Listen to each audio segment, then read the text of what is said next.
الحمدللہ رب العالمین والصلاة والسلام علی سید المرسلین اما بعد فاعوذ باللہ من الشیطان الرجیم بسم اللہ الرحمن الرحیم۔ پڑھیے الصلاة والسلام علیک یا رسول اللہ وعلی آلک واصحابک یا حبیب اللہ۔ الصلاۃ والسلام علیک یا نبی اللہ وعلی آلک واصحابک یا نور اللہ۔ درود پاک کے بے شمار فضائل و برکات ہیں، بڑی کمال کی حدیث ہے۔ میرے آقا علیہ الصلوۃ والسلام فرماتے ہیں اذا فرغ احدکم من طہورہ، جب تم میں سے کوئی وضو سے فارغ ہو تو فرمایا فَلْيَقُلْ أَشْهَدُ أَن لَا إِلَٰهَ إِلَّا اللَّهُ وَأَنَّ مُحَمَّدًا عَبْدُهُ وَرَسُولُهُ، تو وہ کہے أَشْهَدُ أَن لَا إِلَٰهَ إِلَّا اللَّهُ وَأَنَّ مُحَمَّدًا عَبْدُهُ وَرَسُولُهُ ثُمَّ لِيُصَلِّ عَلَيَّ، پھر مجھ پر درود شریف پڑھے۔ فَإِذَا قَالَ ذَلِكَ فُتِحَتْ لَهُ أَبْوَابُ الرَّحْمَةِ، تو جب یہ درود پڑھے گا تو اس کے لیے رحمت کے دروازے کھول دیے جائیں گے۔ تو وضو کرنے کے بعد پڑھنا کیا ہے؟ اشہد ان لا الہ الا اللہ وان محمدا عبدہ ورسولہ، اور پھر اس کے بعد درود پاک پڑھنا ہے۔ آسیوں جرم کی دوا ہے درود، کیا دوا عین کیمیا ہے درود، ایک ساعت میں عمر بھر کے گناہ کرتا معدوم اور فنا ہے درود، چھوڑیو مت درود کو کافی، راہ جنت کا رہنما ہے درود۔ ہمیں چاہیے کہ ہم کثرت سے درود پاک پڑھتے رہا کریں، محبت کے ساتھ باآواز بلند درود پاک پڑھیے۔ صلو علی الحبیب صلی اللہ تعالی علی محمد صلی اللہ علیہ وسلم۔ ہم جب بیان کرنے آتے ہیں تو کوشش کرتے ہیں کہ کچھ نہ کچھ قرآن کی آیتوں کو ہم سمجھیں، قرآن کی آیتوں کو ڈسکرائب بھی کریں اور ان سے کچھ میسج حاصل کرنے کی کوشش کریں۔ اللہ کریم قرآن مجید کے پارہ نمبر 21 سورہ لقمان آیت نمبر 1 سے 3 میں ارشاد فرماتا ہے بسم اللہ الرحمن الرحیم الف لام میم تلک آیات الکتاب الحکیم ہدی ورحمۃ للمحسنین۔ آسان ترجمہ قرآن کنز العرفان، یہ حکمت والی کتاب کی آیتیں ہیں، نیکوں کے لیے ہدایت اور رحمت ہیں۔ اب ان آیتوں کی ہم ذرا تھوڑی سی تفصیل سمجھنے کی کوشش کریں گے کہ اس کا شان نزول کیا ہے، بیک گراؤنڈ کیا ہے، یہ آیتیں کس سینیریو میں کس وجہ سے نازل ہوئیں۔ اب جناب شان نزول یہ ہے کہ غیر مسلم شخص تھا جس کا نام تھا نضر بن حارث، مکہ مکرمہ کا رہنے والا تھا۔ ایک مرتبہ تجارت کے لیے ہیرا، یہ کوفہ سے 3 میل کی دوری پر ایک شہر ہے، وہاں وہ گیا اور واپسی میں کہانیوں کی کتابیں لے آیا، اور معاذ اللہ اب وہ مکہ مکرمہ کے لوگوں کو کہانیاں سناتا جاتا اور یہ کہتا جاتا کہ محمد صلی اللہ علیہ وسلم بھی تمہیں قوم عاد اور سمود کی کہانیاں سناتے ہیں، میں بھی تمہیں رستم اور اسفندیار وغیرہ کی کہانیاں سناتا ہوں۔ یعنی معاذ اللہ اپنے قصے کہانیوں کو قرآن کے برابر ٹھہرا دیا کہ قرآن بھی کہانیاں ہیں، میں بھی کہانی سنا رہا ہوں۔ تو اس بدبخت کی مذمت میں، اس کے رد میں سورہ لقمان کی آیتیں نازل ہوئیں۔ اب اللہ نے کیا فرمایا؟ ایک جگہ ارشاد فرمایا رب تعالیٰ نے وَمِنَ النَّاسِ مَن يَشْتَرِي لَهْوَ الْحَدِيثِ لِيُضِلَّ عَن سَبِيلِ اللَّهِ بِغَيْرِ عِلْمٍ وَيَتَّخِذَهَا هُزُوًا أُولَٰئِكَ لَهُمْ عَذَابٌ مُّهِينٌ۔ ترجمہ کنز العرفان، اور کچھ لوگ کھیل کی باتیں خریدتے ہیں تاکہ بغیر سمجھے اللہ کی راہ سے بہکا دیں اور انہیں ہنسی مذاق بنا لیں، ان کے لیے ذلت کا عذاب ہے۔ یعنی نضر بن حارث جو کہانیوں کی کتابیں اٹھائے پھرتا ہے، اس پہ خرابیاں ہیں۔ نمبر 1 پہلی خرابی تو یہ کہ یہ لہو الحدیث یعنی بے مقصد کہانیاں اور کھیل کی باتیں ہیں، اور نمبر 2 دوسری خرابی یہ کہ ان کو پڑھنے سننے والے اللہ پاک کے رستے سے اور نیکی سے دور ہو جاتے ہیں۔ اور اللہ کریم نے جو قرآن کی شان بیان فرمائی الف لام میم تلک آیات الکتاب الحکیم، الف لام میم یہ حکمت والی کتاب کی آیتیں ہیں۔ یعنی قرآن کریم کی پہلی شان تو یہ ہے کہ نضر بن حارث کہانیوں کی کتاب لایا ہے، وہ لہو الحدیث ہیں، فضولیات ہیں۔ قرآن کریم کی شان یہ ہے کہ ہر لفظ حکمت بھرا ہے، ہر لفظ میں خزانے ہیں۔ اور آگے ارشاد فرمایا ہدن یعنی ہدایت۔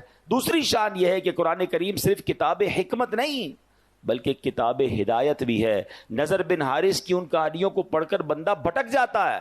قرآن کریم کی تلاوت کرے، چاہے سمجھ کر کرتا ہو یا بغیر سمجھ کے کرے، عربی ہو یا عجمی ہو، عالم ہو یا بے پڑھا ہو، بس قرآن کریم کھولے، ادب کے ساتھ اس کے الفاظ مبارک اپنی زبان سے ادا کرتا جائے، اس کے ان الفاظ کی بھی تاثیر یہ ہے کہ وہ دل میں ہدایتیں اتار دیتا ہے. سمجھ نہ بھی آئے تو تلاوت قرآن امپیکٹ رکھتی ہے. آج بھی آپ دیکھ لیں، ہم میں بہت سارے ایسے لوگ ہیں جن کو قرآن سمجھ نہیں آتا، لیکن کوئی بہترین قاری تلاوت کرے، کوئی بہترین قاری تراویح میں پڑھ رہا ہو تو قرآن سنتے جائیں تو دل نرم ہو جاتا ہے، آنکھوں سے آنسو نکلنا شروع ہو جاتے ہیں. اٹ مینز قرآن دل پر براہ راست اثر کرتا ہے. اور آگے فرمایا وَرَحْمَةً لِّلْمُحْسِنِينَ، اور رحمت ہیں نیکوں کے لیے. تو قرآن کریم کی تیسری شان کیا ہے؟ جو اول تا آخر رحمت ہی رحمت ہے. دنیا کی کوئی ایسی کتاب نہیں جس کے ایک ایک حرف کو تلاوت کرنے پر 10 نیکیاں ملتی ہوں. یہ صرف قرآن پاک کی شان ہے. بندہ جب قرآن پاک کو کھول بیٹھتا ہے نا، صرف قرآن کو دیکھنا شروع کرتا ہے، پڑھنا شروع کرتا ہے، چھما چھم رحمتیں برسنا شروع ہو جاتی ہیں اور نیکیوں کا ذخیرہ جو ہے وہ بڑھتا چلا جاتا ہے. اب پیارے اسلامی بھائیوں، اب یہاں ہمیں بہت اہم بات قرآن سے جو میسج لینا ہے. آج ہم میں سے بہت سارے لوگ کچھ نہ کچھ پڑھ رہے ہوتے ہیں، کچھ کتاب سے پڑھ رہے ہوتے ہیں، کچھ فیس بک پہ پڑھ رہے ہوتے ہیں، کوئی یوٹیوب پہ دیکھ رہے ہوتے ہیں، کچھ سوشل میڈیا پوسٹیں ہماری نظروں سے آ رہی ہوتی ہیں، گھنٹوں ہمارا کچھ نہ کچھ ہماری آنکھوں کے سامنے سے گزرتا ہے، لوگ پڑھ رہے ہوتے ہیں. اس مقام پر نضر بن حارث کے ان باتوں اور قرآن کریم کا تقابل کر کے جو ہمیں میسج دیا گیا نا، وہ سمجھنا ضروری ہے. نمبر 1، کچھ بھی پڑھنا ہو اس میں پہلی بات یہ چیک کرنی ہے کہ پڑھ کر ہدایت ملے تو پڑھ لو، فضولیات پر مبنی ہے تو بچ جاؤ. جو پڑھ رہے ہو اس سے حکمت و نصیحت ملتی ہے تو پڑھ لو، فضولیات ہیں، گمراہی آتی ہے، نیکی سے دور ہو جاؤ گے، اس سے بچ جاؤ. اگر اسے پڑھ کر ثواب ملنے کی امید ہے تو پڑھ لو، اور ثواب ملنے کی امید نہیں بلکہ گناہ کی امید ہے، اس سے بچ جاؤ. تو اب یہ کلیہ سامنے رکھ لیں کہ کیا دیکھنا ہے، کیا سننا ہے، کیا نہیں سننا، کیا پڑھنا ہے، کیا نہیں پڑھنا. اگر یہ بات ہمیں سمجھ آ جائے تو قرآن نے اپنی شان بھی بیان کر دی اور رہتی دنیا کو پڑھنا، سننا، دیکھنا کیا ہے اور کیا نہیں دیکھنا اس کا فارمولہ بھی بتا دیا. اب میرے پیارے اسلامی بھائیوں، حضرت زید بن اسلم رضی اللہ تعالیٰ، دیکھیں قرآن کتنا امپیکٹ فل ہے اور اس کی ایک ایک آیت، ایک ایک سورت کس قدر درس رکھتی ہے. کہ ایک مرتبہ ایک شخص بارگاہ رسالت میں آیا اور نبی پاک علیہ الصلوۃ والسلام نے کہا کہ ایک صحابی سے کہ یہ نیا مسلمان ہوا ہے، نئے شخص آئیں کو قرآن سکھاؤ. صحابی رسول نے لے کر بیٹھ گئے اور قرآن سکھانا شروع کیا. ایک اور بات سمجھ آئی کہ قرآن سیکھنا سکھانا یہ دربار رسالت میں موجود صحابہ کا طریقہ تھا. ایک حدیث پاک بھی ہے، خیرکم من تعلم القرآن وعلمہ، تم میں بہترین وہ ہے جو قرآن سیکھے اور دوسروں کو سکھائے. ہم اتنے سارے لوگ بیٹھے ہیں، کیا ہم ان بہترین لوگوں میں شامل ہیں یا قرآن خود سیکھ لیا ہے؟ اگر سیکھ لیا ہے تو کیا دوسروں کو سکھاتے ہیں؟ ہماری بہت بڑی تعداد ہے جن کو قرآن پڑھنا ہی نہیں آتا، پراپر پڑھنا نہیں آتا. بہرحال صحابی رسول نے قرآن سکھانا شروع کیا، سورہ زلزال سکھائی، 7ویں آیت سکھائی تو کہتے بس مجھے اب کافی ہے، اتنا کافی ہے. تو صحابی رسول نبی پاک کے پاس آئے، کہتے ہیں حضور یہ تو 7 آیتیں سیکھ کر کہہ رہے ہیں مجھے کافی ہے، اور پڑھ ہی نہیں رہے آگے. کہتے بس 7 آیتیں کافی ہیں. اللہ اکبر. نبی پاک نے فرمایا اسے چھوڑ دو، اس سے فقاہت یعنی دین کی سمجھ مل گئی ہے. یعنی 7 آیتوں میں اتنا کمال. سکھانے والے کون تھے؟ صحابی رسول تھے نا. کس انداز سے سکھایا ہوگا، کیسا دل میں اتارا ہوگا. سچی بات تو یہ کہ بعض اوقات قرآن کی ایک آیت اگر صحیح سمجھ آ جائے اور بندہ اس پر عمل کر لے، زندگی گزارنے کے لیے کافی ہے. نبی پاک نے فرمایا 7 آیتیں سیکھ لی، اس کو فقاہت مل گئی، اس کو دین کی سمجھ مل گئی. تو اب پتا چلا کہ یہ ہے قرآن، یہ ہے کتاب ہدایت، کہ اس طرح امپیکٹ کریٹ کرتی ہے اور بندہ دل سے پڑھے سمجھ لے تو اس کی زندگی سنور جایا کرتی ہے. حضرت جبیر بن مطعم رضی اللہ تعالیٰ عنہ صحابی رسول ہیں. فتح مکہ سے پہلے انہوں نے اسلام قبول کیا اور مدینہ منورہ میں رہتے تھے، وہیں انہوں نے وفات پائی. اپنے اسلام قبول کرنے کا واقعہ بیان کرتے ہیں کہ کیسے اسلام قبول کیا. کہتے ہیں غزوہ بدر میں جو غیر مسلم قید ہوئے تھے ان قیدیوں کی بات چیت کرنے کے لیے میں مدینہ منورہ آیا تھا. یعنی غیر مسلموں کی طرف سے نیگوشیشن کے لیے کہتے ہیں میں مدینہ منورہ آیا. جب یہاں پہنچا تو مغرب کا وقت تھا، مسلمان مغرب کی نماز پڑھ رہے تھے، نبی پاک علیہ الصلوۃ والسلام امامت فرما رہے تھے اور پیارے آقا نے نماز کے اندر جو آیت تلاوت کی، وہ نماز کی جو تلاوت تھی وہ مسجد کے باہر بھی آواز آ رہی تھی اور پیارے آقا سورہ طور کی تلاوت فرما رہے تھے. اب میں حیران ہو گیا کہ آواز کیسی؟ ہے قرآن پڑھنے والا کون؟ اللہ کے حبیب علیہ الصلوۃ والسلام جن پر قرآن نازل ہوا ہے. اور کلام کس کا؟ اللہ کا کلام. کیسی تاثیر ہوگی؟ کہتے ہیں مسجد کے باہر کھڑا ہو گیا اور اب میرے کانوں میں نبی پاک کی پیاری میٹھی آواز اور اللہ کا کلام جانے لگا, اور نبی پاک نے یہ آیات پڑھی, ان عذاب ربک لواقع ما لہ من دافع, بے شک تیرے رب کا عذاب ضرور واقع ہونے والا ہے, اسے کوئی ٹالنے والا نہیں. کہتے ان آیات کو سنا تو میرا دل ایسے ہو گیا جیسے ابھی پھٹ جائے گا. مجھے یوں لگا تھا کہ میں یہاں سے قدم بھی نہیں اٹھا سکوں گا, اس سے پہلے ہی مجھ پر عذاب برس جائے گا. میں نے اللہ پاک کے عذاب سے ڈر کر اسی وقت توبہ کی اور ایمان قبول کر لیا. آئے تھے غیر مسلموں کی طرف سے نیگوشیشن کرنے, مگر قرآن نے دل پر ایسا امپیکٹ کیا, اتنا انڈرسٹینڈ کیا قرآن کو کہ فوراً ایمان قبول کر لیا. تو یہ ہے قرآن. اللہ پاک ہمیں قرآن اس کی حقیقی روح کے مطابق پڑھنے کی توفیق عطا فرمائے. اللہ اکبر. قرآن گناہ گاروں کو کیسے ہدایت دیتا ہے. ایک بار حضرت ابو ہاشم رحمۃ اللہ تعالی علیہ فرماتے ہیں, ایک مرتبہ بصرہ کشتی میں جانے کے لیے سوار ہوا. اس کشتی میں ایک مرد بھی تھا, اس کے ساتھ کنیز بھی تھی. آگے بڑھے تو مرد نے اپنی کنیز سے کہا ذرا شراب پلاؤ. اس نے شراب پلائی. کنیز کو کہا کچھ گانا بھی سناؤ. حالانکہ وہ بزرگ ساتھ بیٹھے تھے مگر وہ اپنی رنگ رلیوں میں مصروف تھا. کہتا گانا سناؤ. اس نے گانا بھی شروع کر دیا. تھوڑی دیر بعد وہ شخص جو ہے وہ حضرت ابو ہاشم سے کہتا ہے اس گانے جیسا تمہارے پاس بھی کچھ ہے, تم بھی کچھ سنا سکتے ہو. اب ان کو موقع ملا, انہوں نے قرآن کی تلاوت شروع کر دی. اب سنیں قرآن کی کون سی آیتیں پڑھی. دیکھیں قرآن کی کچھ صورتیں تو ایسی ہیں جو کمال ہے نا, بندہ ایسا لگتا ہے اس کا ایسا ترنم ہے, ایسی لے ہے, ایسا انداز ہے کہ بندہ رحمت کے دریا میں تیرنا شروع ہو جاتا ہے. انہوں نے کیا پڑھنا شروع کیا؟ بسم اللہ الرحمن الرحیم. اذا الشمس کورت واذا النجوم انکدرت واذا الجبال سیرت. 30واں پارہ ہے, سورہ تکویر ہے, قیامت کی منظر کشی قرآن کر رہا ہے. ترجمہ کیا بنتا ہے؟ جب سورج کو لپیٹ دیا جائے گا, جب تارے جھڑ پڑیں گے اور جب پہاڑ چلائے جائیں گے. ان آیات کو سن کر وہ شخص رونے لگا جو تھوڑی دیر پہلے شراب پی رہا تھا, گانے سن رہا تھا. جب وہ کہتے ہیں اس آیت پر میں پہنچا وَإِذَا الصُّحُفُ نُشِرَتْ, اور جب نامہ اعمال کھولے جائیں گے. روتے روتے وہ شخص اپنی کنیز سے کہتا ہے میں اللہ کے لیے تجھے آزاد کرتا ہوں, اس شراب کو پانی میں بہا دو. اور اب کہتے ہیں وہ ابو ہاشم رحمۃ اللہ تعالی سے پوچھتا ہے کیا میری توبہ بھی قبول ہو سکتی ہے؟ میں تو بڑا گناہ گار, میں شرابی, میں برے کام کرنے والا, قرآن سے مجھے ہدایت مل رہی ہے. اللہ اکبر. اللہ والوں کو قرآن بھی کیسا یاد تھا. اس کے اس سوال کا جواب بھی انہوں نے قرآن سے دیا. فرماتے ان اللہ یحب التوابین ویحب المتطہرین, بے شک اللہ بہت توبہ کرنے والوں سے محبت فرماتا ہے اور خوب صاف ستھرے رہنے والوں کو پسند فرماتا ہے. ہائے ہائے, یہ سن کر اس بندے نے توبہ کر لی کہ اللہ کا پیغام ہے کہ اللہ توبہ کرنے والوں کو قبول فرماتا ہے. تو یوں قرآن زندگیاں بدلتا ہے, یوں قرآن ہدایت دیتا ہے, یوں قرآن دلوں کی دنیا بدل دیتا ہے. مگر بات یہ ہے کہ قرآن سے محبت بھی تو ہونا. قرآن پتہ ہے قیامت کے دن کیسے کام آئے گا. بہت ساری چیزوں سے دوستی لگائی ہوئی ہے لوگوں نے. پوچھو کیا ہابی ہے؟ میری ہابی اسپورٹس ہے, میری ہابی موبائل پر گیم کھیلنا ہے, میری ہابی کیا ہے جناب میں کمپیوٹر پہ ٹائم گزارتا ہوں, میری ہابی فلاں پتہ نہیں ٹومی جونی پتہ نہیں کس کس کی کتابیں پڑھتے رہتے ہیں. ارے مسلمان کی پہلی ہابی تو قرآن ہونا چاہیے نا, پہلی مصروفیت تو قرآن ہونی چاہیے. سنو قرآن کیا کام دے گا. اللہ کریم کے نبی علیہ الصلوۃ والسلام نے فرمایا جو بندہ دن اور رات میں قرآن کریم کی تلاوت کرتا ہے, ایسی روٹین بنائیں کہ کام پر جانے سے پہلے کچھ قرآن پڑھ کے جائیں, گھر آئیں تو سونے سے پہلے کچھ قرآن پڑھ لیں, اللہ کرے صبح سورہ یاسین پڑھ کے جائیں, رات سورہ ملک پڑھ لیا کریں. سنیے نبی پاک فرماتے جو بندہ دن اور رات میں قرآن پڑھتا ہے اور قرآن کے حلال کو حلال اور حرام کو حرام جانتا ہے, اللہ پاک فرشتوں کو اس کا رفیق یعنی اس کا ساتھی بنا دیتا ہے. جب قیامت کا دن ہوگا بندے کے لیے اللہ کی بارگاہ میں دلائل دے گا. قرآن کہے گا رب کریم ہر شخص دنیا میں اپنے کام کی اجرت لیتا تھا, جو بھی کام کرتے ہیں اس کی فیس لیتے ہیں نا. قرآن کہے گا یا اللہ ہر شخص دنیا میں اپنے کام کی اجرت لیتا تھا مگر فلاں شخص دن اور رات میں مجھے پڑھتا تھا, میری تلاوت کرتا تھا, میرے حلال کو حلال اور حرام کو حرام جانتا تھا. اے اللہ آج اس کو اجر عطا فرما, یعنی آج اس کی اجرت عطا فرما. قرآن کریم کی عرض پر اللہ کریم اس بندے کو تاج شاہی اور کرامت کا لباس پہنائے گا. اب اللہ قرآن سے فرمائے گا حل ردیتا, اے قرآن کیا تو راضی ہے؟ ذرا غور کیجئے, بندے کو عزت کا تاج اور کرامت کا لباس پہنا کے بندے سے نہیں پوچھے گا, اللہ قرآن سے سوال کرے گا اے قرآن تو راضی ہے؟ تو قرآن کہے گا یا رب اس سے بھی زیادہ افضل اجر عطا فرما. اب اس بندے کو بادشاہت اور سبحان اللہ جنت کی نعمتیں عطا کی جائیں گی، یعنی عطا کیا جاتا رہے گا۔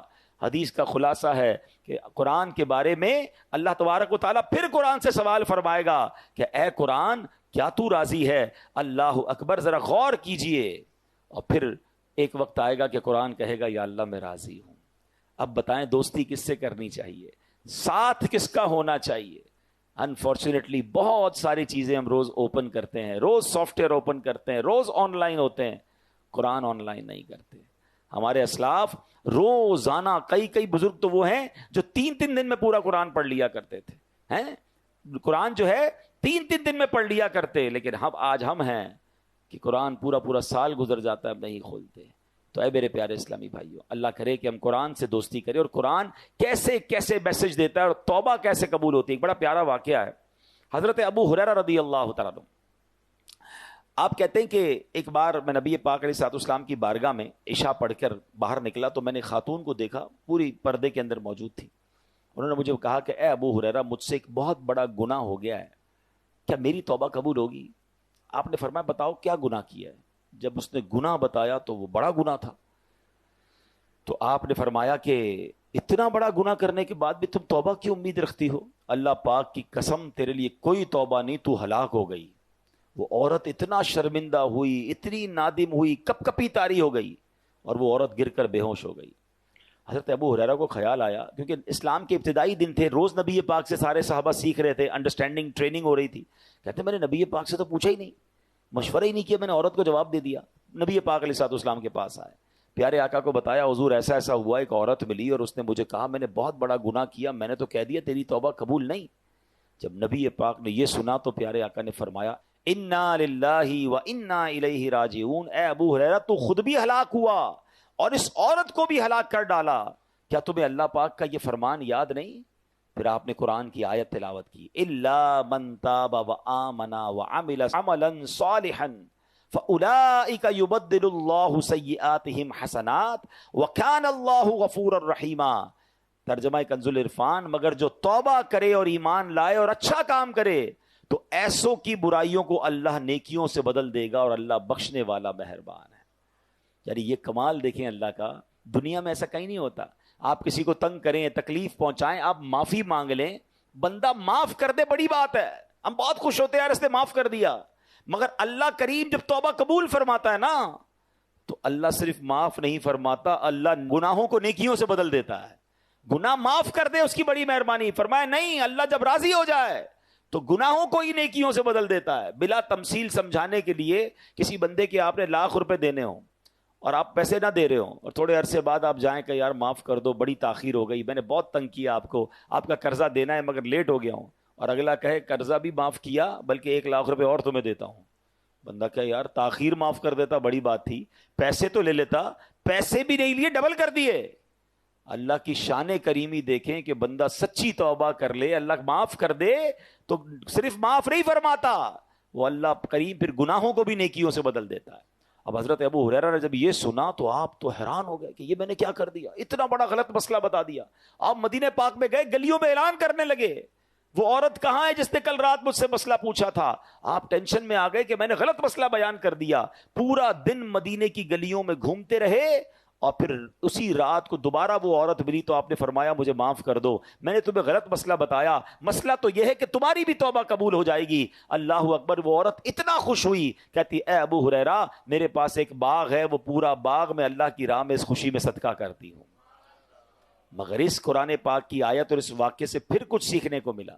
ایک تو میرا رب کتنا کریم ہے، سچی توبہ کرے تو وہ توبہ قبول فرماتا، قرآن پڑھے تو سمجھیں گے نا، اور سیکنڈلی کہ غلط مسئلہ کسی کو نہیں بتانا چاہیے۔ حضرت ابو ہریرہ رضی اللہ تعالیٰ سے مسٹیک ہوئی تو آپ پھر مدینے کی گلیوں میں پورا دن گھومتے رہے، اس عورت کو تلاش کیا کہ وہ غلطی میری ختم ہو جائے۔ مگر آج جس کے منہ میں جو آتا ہے قرآن کی تفسیر بیان کر رہا ہے، حدیث، لوگ باتوں میں کہہ رہے ہوتے اللہ قرآن میں فرماتا، اس سے پوچھو کہاں فرماتا، یہ نہیں پتا، تمہیں نہیں پتا اللہ کیا کہتا ہے؟ ارے بھائی اللہ کیا کہتا ہے یہ کہنے کے لیے آپ کے پاس دلیل ہونی چاہیے۔ بھائی حدیث میں یہ آتا ہے، آپ نے کون سی حدیث پڑھی ہے؟ وہ میں نے سوشل میڈیا پہ پڑھا تھا۔ اور بھائی سوشل میڈیا کی ہر بات حدیث ہو جائے گی، ہر بات قرآن ہو جائے گی، ہر چیز کو فارورڈ کر دیں گے، ہر پوسٹ کو فارورڈ کر دیں گے، کیا پتا وہ غلط ہو، اور باقاعدہ پلاننگ کے ساتھ قرآن و حدیث کی غلط انٹرپریٹیشنز سوشل میڈیا پہ فلوٹ کی جا رہی ہیں کہ آپ کو نہیں پتا قادیانی لابی کیسے کام کر رہی ہے. معاذ اللہ قرآن میں وہ تحریف کر رہے ہیں اور ہمیں تو آتا جاتا کچھ نہیں. جو پوسٹ آئی آگے بڑھا دی, جو پوسٹ آئی آگے بڑھا دی. آپ یاد رکھیے اللہ قرآن میں ارشاد فرماتا ہے وَمَنْ أَظْلَمُ مِمَّنِ افْتَرَىٰ عَلَى اللَّهِ كَذِبًا, اس سے بڑھ کر ظالم کون جو اللہ پر جھوٹ باندھے. اللہ پر جھوٹ باندھنے کا مطلب کیا ہے کہ اگر کوئی یہ کہے کہ اللہ یہ فرماتا ہے, اللہ کے رسول یہ فرماتے, تو اللہ رسول پر جھوٹ باندھنا ہوا نا, نہیں فرمایا انہوں نے. کیا آپ کو پورا قرآن یاد ہے؟ آپ کو پوری حدیثیں یاد ہیں؟ ہر پوسٹ کو فارورڈ کرنا ہے. کتنی من گھڑت حدیثیں, کتنی من گھڑت روایتیں سوشل میڈیا پہ فلوٹ کر دی جاتی ہیں, مسلمان اس کے ساتھ چل رہے ہوتے ہیں. ایسا نہ کریں. آپ کو نہیں کنفرم, آپ مسئلہ آگے نہ بتائیں, کیونکہ مسئلہ غلط بتایا اور وہ جب تک عمل کرتا رہا اس کا عذاب کس پر آئے گا. تو ہمیں بیسٹ طریقہ تو یہ کہ اگر کوئی دینی پوسٹ فارورڈ کرنی ہے, بلکہ خود بھی عمل کرنا ہے, کسی عالم دین سے پوچھ لیں. اب آپ کہیں یار ہر پوسٹ میں تو روز کی پتہ نہیں سینکڑوں پوسٹیں چلاتا رہتا ہوں, تو واجب تو نہیں آپ پر ہر پوسٹ کو لائک شیئر کرتے رہنا.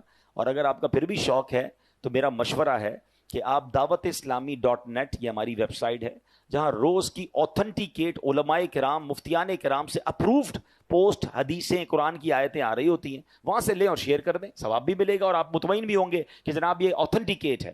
ورنہ ایسا نہ ہو کہ غلط مسئلے آگے فارورڈ کرنے کی وجہ سے ہم بھی گناہگار ہوں. اللہ مجھے اور آپ کو ایسی احتیاط بھی نصیب فرمائے. انسان ہے نا ہم بھی, جیسے میں بیٹھا ہوں بیان کر رہا ہوں, مجھ سے بھی غلطی ہو سکتی ہے, لیکن اگر کسی بیان کرنے والے سے بھی غلطی ہو جائے اور اسے پتا چل جائے کہ بھائی آپ نے آیت ٹھیک نہیں پڑھی, حدیث صحیح بیان نہیں کی, یا مسٹیک ہو گئی ہے, سلپ آف ٹنگ ہو جاتا ہے, شرمانا نہیں ہے. ہاں فوراً بتائیں کہ میری غلطی ہے, میں نے غلط پڑھا تھا, صحیح یہ ہے, کیونکہ لوگوں کی شرم کی وجہ سے کئی قیامت میں مارنا پڑے. ہم نے دیکھا کہ امیر اہل سنت, فاؤنڈر آف دعوت اسلامی, اتنی بڑی ہستی ہوتے ہوئے براہ راست چینل پر بتاتے ہیں کہ بھائی فلاں مسئلے میں غلطی ہوئی تھی, صحیح مسئلہ یہ ہے. اس میں کوئی شرم اور آر نہیں ہونی چاہیے. چند لوگوں کی شرم اٹھانے کے لیے کہ لوگ کیا کہیں گے. ارے لوگ کچھ کہیں نہ کہیں, اگر رب ناراض ہو گیا اور گناہ جاریہ ہو گیا, میں نے جائز کو ناجائز کہہ دیا اور ناجائز کو جائز کہہ دیا, تو میرے لیے تو عذاب کا باعث بن جائے گا. تو کبھی بھی زندگی میں اگر کوئی آپ کو بتا بھی دینا کہ یار آپ سے یہ غلط مسئلہ بیان ہو گیا ہے, آپ نے یہ مسٹیک کی ہے, تو اس میں ایک منٹ نہ لگائیں اور فوراً اس کو ٹھیک کریں. اور الحمدللہ علماء حق سے رابطے میں رہیں تو انشاءاللہ اس کی برکتیں ملتی رہیں گی. ایک اور پیاری حدیث, نبی پاک علیہ الصلوۃ والسلام فرماتے ہیں, ایک شخص نبی پاک کی خدمت میں حاضر ہوا, عرض کی یا رسول اللہ افضل عمل کون سا ہے؟ فرمایا تم پر لازم ہے حال مرتحل, یعنی منزل پر پہنچ کر پھر سفر شروع کر دینے والے بن جاؤ. عرض کیا حضور یہ مرتحل کیا ہے, یہ کیسا کام بندہ ہے؟ تو فرمایا جو قرآن پاک کو ابتدا سے پڑھے اور اختتام پہ پہنچے اور پھر دوبارہ پڑھنا شروع کر دے, پھر ختم ہو پھر پڑھنا شروع کر دے, یعنی منزل پر پہنچ کر پھر سفر شروع کر دے, تو سبحان اللہ اس کو مرتحل کہتے ہیں اور یہ افضل عمل ہے. اللہ کریم سے دعا ہے اللہ مجھے اور آپ کو ذوق و شوق کے ساتھ تلاوت قرآن کا شوق نصیب فرمائے. قرآن تلاوت کے ساتھ ساتھ انڈرسٹینڈ کرنا بھی شروع کریں.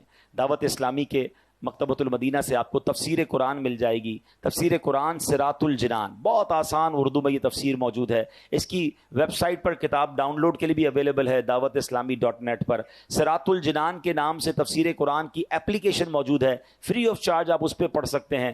پڑھنے کے ساتھ ساتھ آپ کے لیے ایک سہولت اور دے دی گئی ہے, اس کی آڈیو بھی ریلیز کر دی گئی ہے. آپ روزانہ ٹریول کے دوران بھی کچھ تلاوت تفسیر سنتے رہیں تو انشاءاللہ آپ روزانہ قرآن کے ساتھ انوالو رہیں گے. اللہ کرے کہ ہم صحیح طریقے سے قرآن پڑھنے والے بن جائیں. اللہ پاک ہمیں عمل کرنے کی توفیق عطا فرمائے. آمین بجاہ النبی الامین صلی اللہ علیہ وسلم.